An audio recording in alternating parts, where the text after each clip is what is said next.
Just two shout-outs. One, I want to thank Matt Schlapp for the opportunity to come here. It's been a while since I've been at Cpac, but it's a great honor to be with you. And a shout-out to Pixie. It's her birthday, and I wish you were here, love.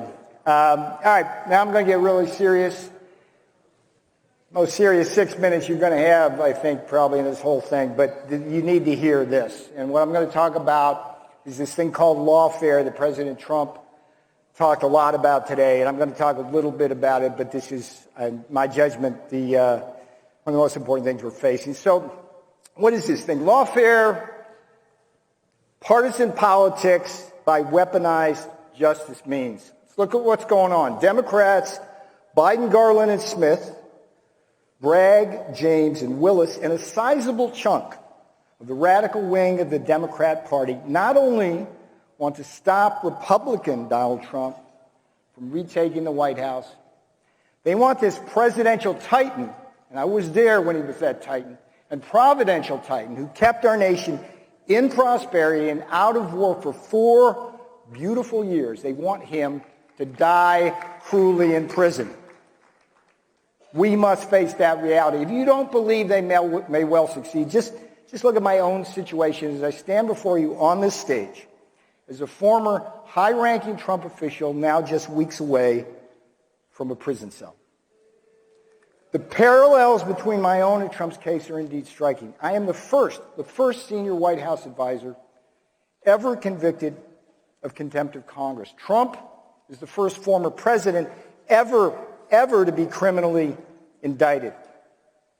I was put in leg irons by armed FBI agents who far more easily could have asked for my voluntary surrender. Trump was the target of an equally unnecessary armed FBI raid on Mar-a-Lago. I was indicted by the Biden-Garland Department of Justice despite a more than 50-year policy against compelled congressional testimony by senior White House officials like me. DOJ's hypocrite prosecutors would falsely argue to my jury that I had acted above the law when they knew damn well I was simply honoring the Constitution, fulfilling my oath of office, and obeying the law the Department of Justice's own Office of Legal Counsel had long articulated and supported.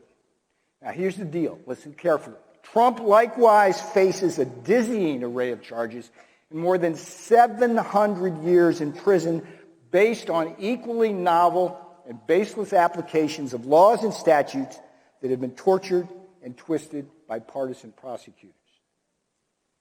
Then there is this. You must know this. Every single major actor in the prosecutions of both me and Trump are what? Democrats.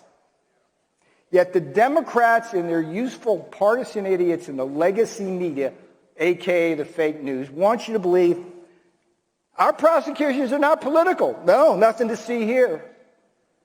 In my case, a Democrat House majority held me in contempt on an overwhelmingly partisan vote. A Democrat-controlled Department of Justice indicted and prosecuted me. A heavily skewed Democrat jury right here in the District of Columbia, featuring members who had expressed anti-Trump sentiments in voir dire, convicted me. Trump, similarly, has been indicted solely by Democrats. Here's the deal. The probability of the former president getting a jury broadly reflective of the American electorate is near zero in the bluest of blue cities of where? Washington, D.C., Manhattan, and Atlanta. Then there is this, and this was a big surprise to me, the utter repudiation in both our cases of Supreme Court Justice Thurgood Marshall's admonition that every defendant has the right to what? To a full and fair defense. By the time my case got to the jury, the judge had stripped me of every possible defense, thereby making my conviction a foregone conclusion. As my attorney said, that can't be the law, but it was in that court. I see the same process unfolding now as I follow the myriad Trump court cases across multiple jurisdictions. Democrat-appointed judges are systematically stripping away the full, fair, and rightful defenses of Trump. As I ready myself for a prison cell, my question to all of you here is this: what are you going to do as you leave Cpac to protect your own right to vote for Donald Trump if you choose? Just what are you going to do to throw those rascals out who just a few short miles away from us, in the White House and on Capitol Hill and at the FBI and the Department of Injustice are doing so much damage to our economy, our border, our national security, and ultimately, you know what, our political institutions, civility, and social fabric. As we hurtle now towards a November 2024 election, where the differences between the parties and candidates are so stark, make no mistake about that, and the stakes are so high, we are indeed in the middle of a ferocious and often vicious fight where losing is not an option. For if we lose, we will surely lose this country. You know that. I know that. If we lose, we will surely lose this country.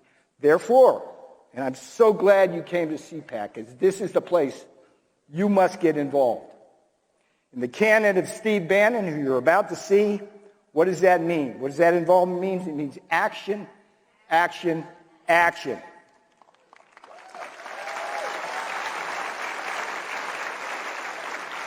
And both Steve Bannon's War Room and the beautiful Cpac that Mercy Schlapp and Matt Schlapp have brought to you can help show you the way in concrete ways. I'm Peter Navarro. I will see you all on the other side.